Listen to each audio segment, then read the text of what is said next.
came out, you could get up to $100,000 tax deduction if you were a small business owner for owning one. So the government gave a message to people. The message was, buy these huge monstrosities.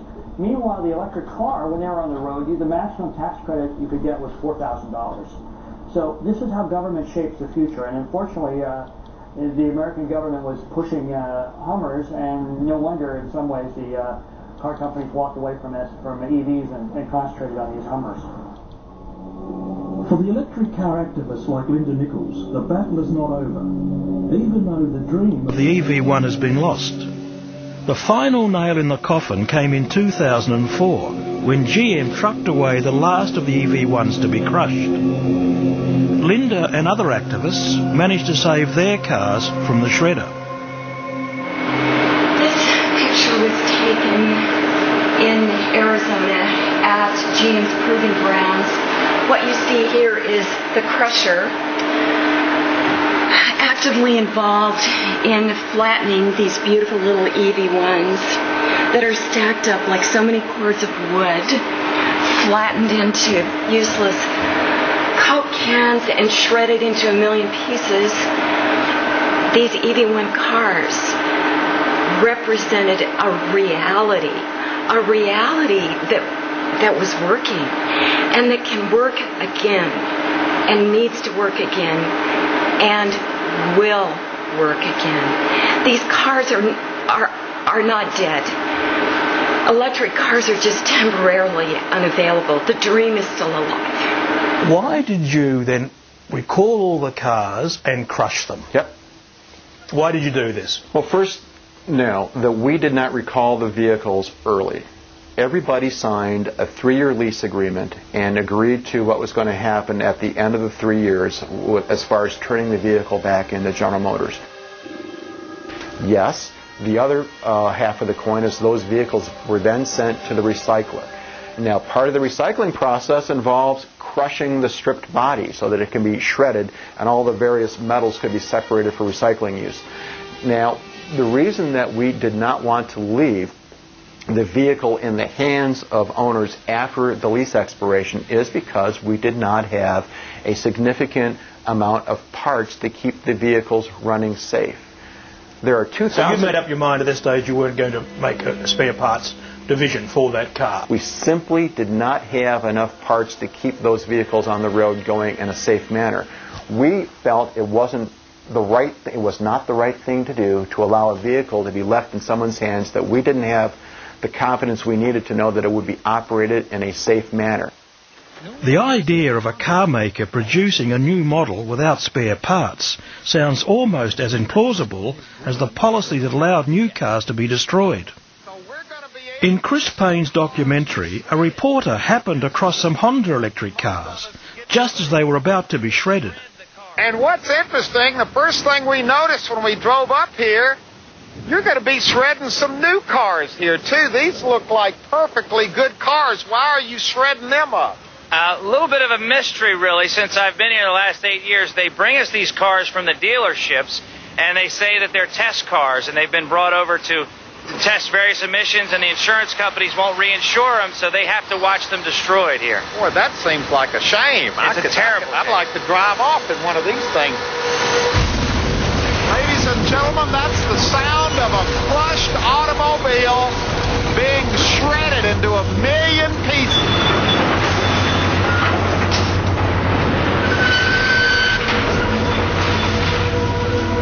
Vehicle. This car is huge.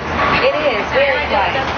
So you just moved to the right environmentally correct. The death of the electric car has left the market to enthusiasts like John Wayland. So, you know, it's why burn gasoline when you can run on American electrons? Exactly. No petrol since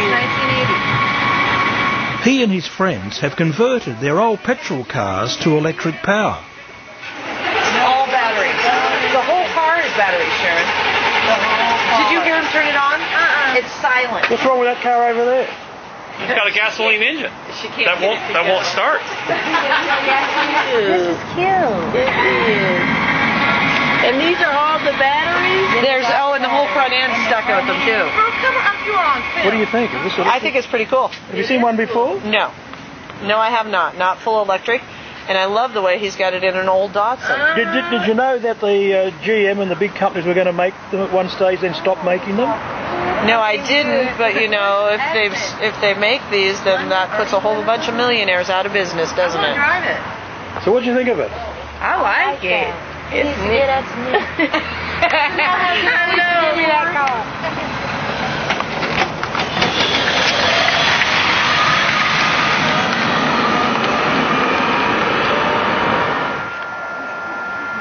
What's going on here today? We've got 1, 2, 3, 4, 5 electric cars on charge right now. Cool. All at the same time. This is the Wayland EV juice bar. Right. You know, this is where you come to suck amps. Yeah, right. This is Suck Amp Central. If you're looking here right now, this is the mighty Zilla Z2K. What's that do? That is the motor controller that divides the amperage from the batteries to the motor. In other words, it's a speed controller. It's like a giant light dimmer. Only this one happens to be a 600,000 watt dimmer. 0.6 megawatts. Right. Yeah, it's a lot of juice. This is the Zombie. This is the White Zombie. This happens to be the world's quickest street legal electric door slammer. If you notice, it too has a Zilla controller, a mighty Z2K. It came from the factory with 69 horsepower and about 70 foot-pounds of torque. It now has about 300 horsepower and 772 foot-pounds of torque. Because it has so much torque, we don't need a transmission. Electric motors have full torque at 0 RPM, and they have an abundant amount of torque. So what do you do here with your electric cars? You've been involved with them for 25 years. You've got your friends around here today, tuning them up for a bit of racing tonight. What's behind all that? Well, first of all, we don't want to wait for Detroit or Toyota or Nissan. We're not going to wait. We convert our own cars in our backyard. It's not that hard. As long as you can turn a wrench, know a little bit about electricity, you take out all that pollution belching stuff out, you put in electric motor or motor controller, charger, a little bit of hard work, and you got yourself an electric car. It's not that hard to do. So what we're doing today, though, is that we've turned into, we call ourselves evangelists with a capital EV. We like to show the general public that the electric car isn't dead. Every time we hear of these negative spins going on, we hear news reports that are inaccurate, we like to show people, well, I'm sorry, you're being misinformed.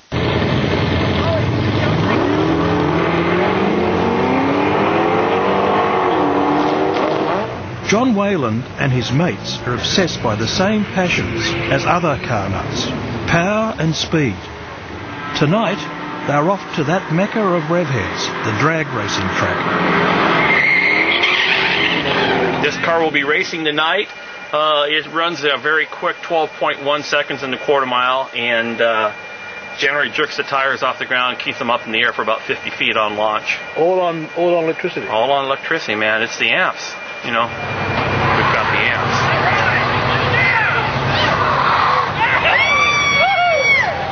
Jim Armstrong and the Lightning in the right lane. John's little white Datsun, with a mighty Zilla power converter under the bonnet, is about to show a petrol car a thing or two. And Brett running our favorite electric car, the right lane.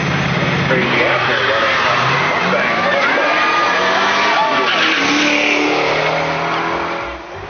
The EV enthusiasts have obviously solved the power problem. They also say they now have a battery that will last between 400 and 500 kilometres without a charge. But is anybody in Detroit or Washington DC really listening?